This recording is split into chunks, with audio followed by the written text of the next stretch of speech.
Well, hey everybody, welcome to Poor Man's Kitchen. Today we're going to go ahead and make jelly with Kool Aid. And we have done this with the grape jelly before, but today we're going to do it with strawberry. And his wife likes strawberry jelly, so we're going to do that with strawberry. Now what we have to start with in our little pot right here is 4 cups of water. Typically when we're doing like watermelon jelly, we would have 4 cups of watermelon juice.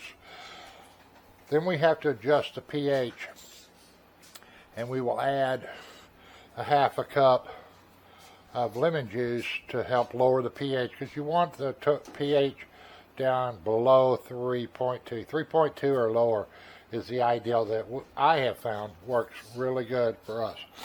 Now you may be able to get away with a higher pH, I don't know. But so, when we did the grape Kool Aid jelly, the Kool Aid itself lowered the pH way down into the acceptable range. So we've got 4 cups in here. I'm going to put the Kool Aid in there. We're going to use 2 packs, which would normally make a gallon of Kool Aid, but we want a very intense strawberry flavor, so we're going to put 2 in there, and then we're going to stir it up and we're going to check the pH. If the pH is down low, like I think it's going to be, then we're going to add a half a cup of water to bring our total liquid to 4.5 cups. If it's not down low enough, we will add some lemon juice. So that's why we're starting off with 4 cups. We've never made it with those strawberries, so I don't know where the pH is going to be. So I'm going to go ahead and dump 1 pack in there and 2 packs. Now currently, at the time of making this, these Kool Aid packs were 30 cents, either at Walmart or H-E-B. Walmart doesn't have the strawberry in stock that we could find, but H-E-B did. Now it smells real strawberry here, I'm going to tell you that. So I'm going to stir this up. Get that out of there, and we'll take my pH meter. If you don't have a pH meter, there'll be a link in the description below to get it, or you can just go off of what I'm doing and say that's what it'll be. Alright, so I'm first going to hit clear water, and then we're going to come in here. Now right now it's saying the pH is 2.5, so we're fairly low, so I'm going to go ahead and just add the half a cup of water in there to bring our total liquid to 4.5 cups. And we're still at 2.5, 2.4, so this is great. It's well below 3.2. So now we're going to put the pectin in there. Just in case you haven't seen our other deals, we use the Hoosier Hill Farm Pectin. We buy it off Amazon. It's like 20. We have a subscription on it. It's like $20.80 something cents for 2 pounds. Works out to about 60 something cents, 65 cents an ounce or something like that. That's it's about half the cost of using Sure Jell if you buy the Sure Jell in the 6-box pack. If you buy it in the 2-box packs, it's even going to cost you more with the Sure Jell. So anyway, what we're going to do, we're going to take this, we're going to bring up our scale. A Sure Jell box has 1.75 ounces in it. And you would use 2 boxes of Sure Jell in here if you were using that. So that comes up to 3.5 ounces. So what we're going to do is we're going to set our scale and zero out the bowl. Turn my ceiling fan off here because this stuff will blow. Taking a tablespoon, opening this where it's real good, I'm going to add the pectin in here until I get 3.5 ounces.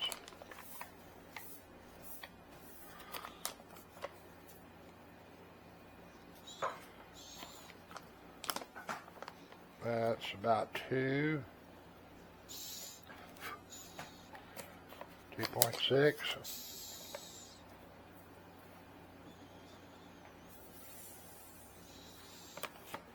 That's just under 3 too, so a little bit more.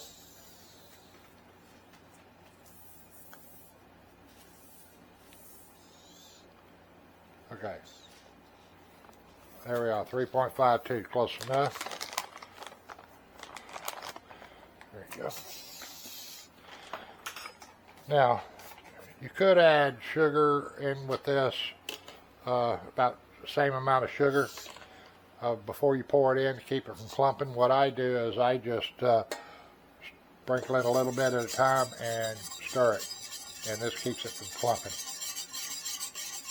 So either way, whatever works for you, I just prefer to do it this way because that way I don't have any sugar in it for this first step. Now once you get the hang of this, you're going to be surprised how fast it is to make jelly. Now this recipe will make 4 pints of jelly. It's been pretty consistent on that. We've made a lot of watermelon jelly, a few other jellies, and 4.5 cups of liquid with the rest of the stuff works out just right for 4 pints of jelly. Alright, so we got that stirred in, and just for grins, we are going to check the pH again.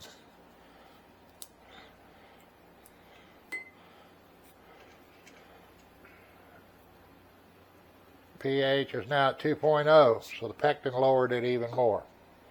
So this is really good. Also, the other thing too is you want to notice that this is a very fairly acidic solution, which is perfect for what we're doing. Not only to make the pectin work, but to also keep it from having botulism without having to do a water bath canning. We don't do water baths, anything else we'll show you on this. We do have our jars in the oven going at 250 degrees. We're preheating them up. Alright, so I've got this on a new wave because I can change the temperature real fast on it. Set on high to start with. And we're going to go ahead and bring this up. We're going to bring it up to a boil for 1 minute. Now I'm using a Thermo Pro timer over here that we've got. Really like this timer because it beeps real loud, and it also has 2 settings on it. So we have a 1 minute setting. We're going to bring this up to a boil, let it go for 1 minute, and then we're going to add our sugar, which will be 4.5 cups of sugar. We're going to stir that in, then we're going to bring it back up to a boil, a rolling boil for 1 minute. You want to try to get at least as close to 220, if not 220 as you can. I've got a digital thermometer in here. If it foams up real bad, it won't read right. But it's just what it is. So like I said, we're just going to let this come on up to a boil, and we will come back once we get there. Alright, we're at 207 degrees. Right now, you can start to see we got foam coming in here. I want to mention this. You notice we're doing this in a deep pot.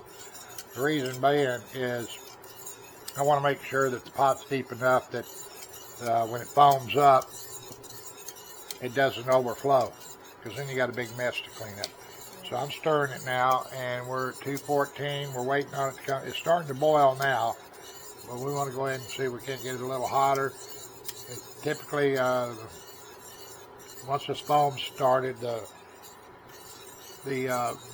thermometer quits reading and it increases. So I'm going to go ahead and start my timer on this. I'm going to kick this down to a medium. It's doing a fairly rapid boil in there.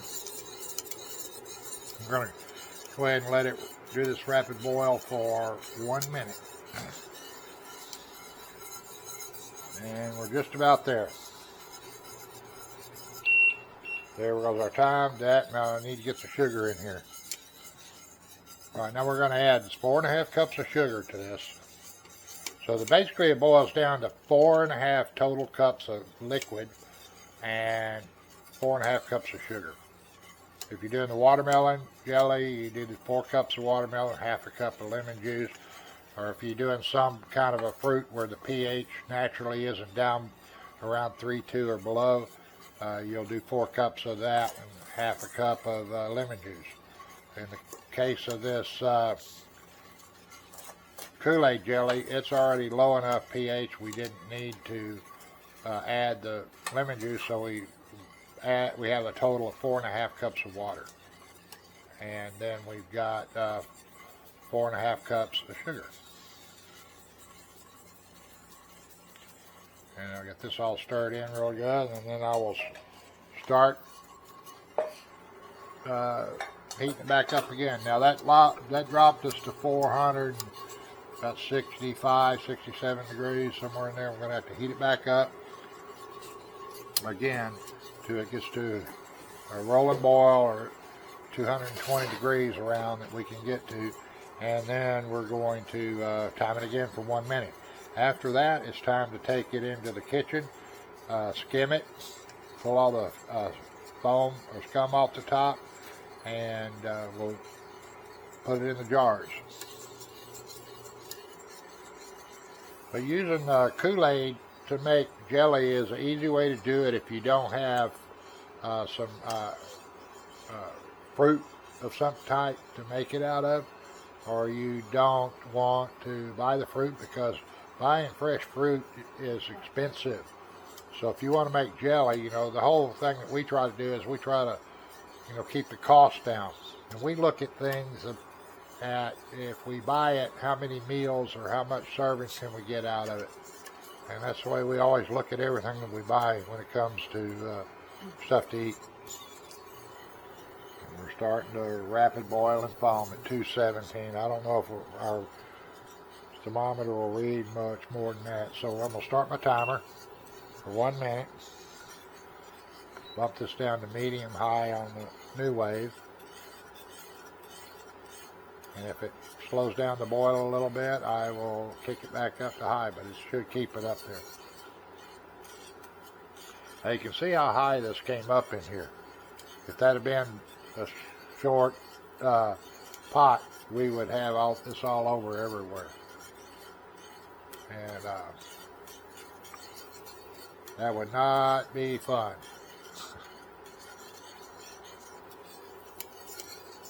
There we go, and that's it. So now I'll just let it cool down, pull my thermometer out of it. We will take this into the kitchen. All right, what we're doing right now is she's going in here, going to pull any of the scum off of it. And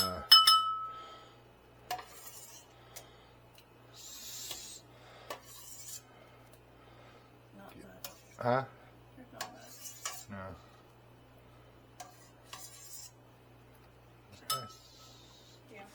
That's what the scum looks like you were showing that. Yeah, that's a little bit of scum in here, just a little bit, and there's also some juice. So if we run a little low, we'll try to get the juice out of there using this little strainer.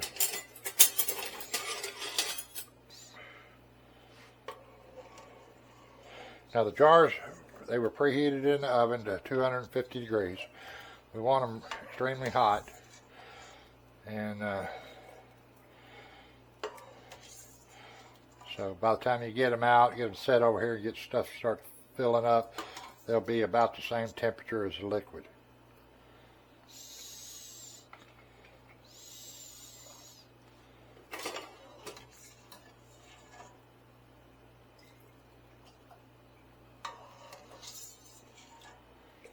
This one I felt a little juice, so you got to wipe it pretty Yeah. good.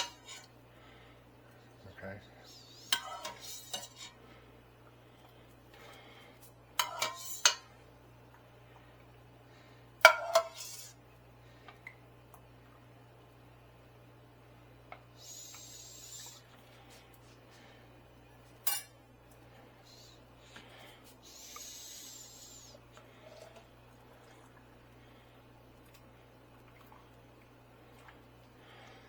You got a little left. You can put in the other ones. Hold on. See? Hold on. Oh, I better not. No, it's because not hot. It's not hot enough. Let me see what I got. Yeah, not much.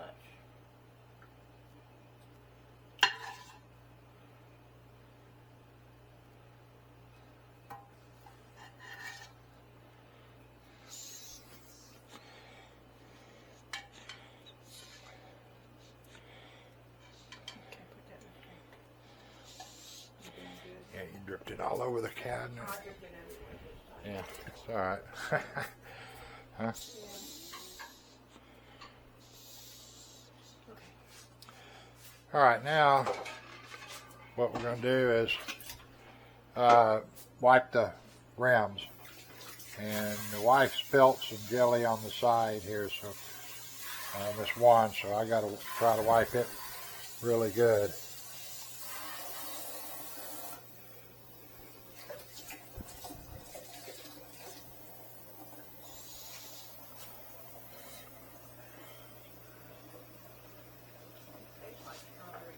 Huh? It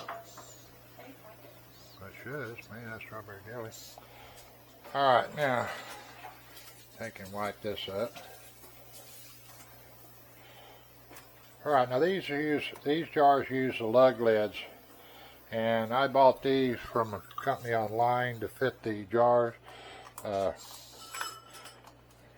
found these jars at a thrift store. They didn't have any lids, so I hunted down the lids that we needed and put them on there. If you have these type of jars with the lug lid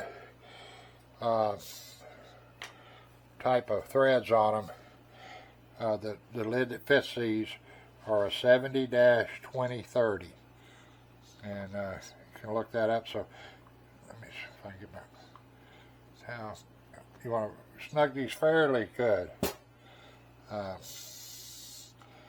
Because we're going to be turning these upside down and timing them for 5 minutes.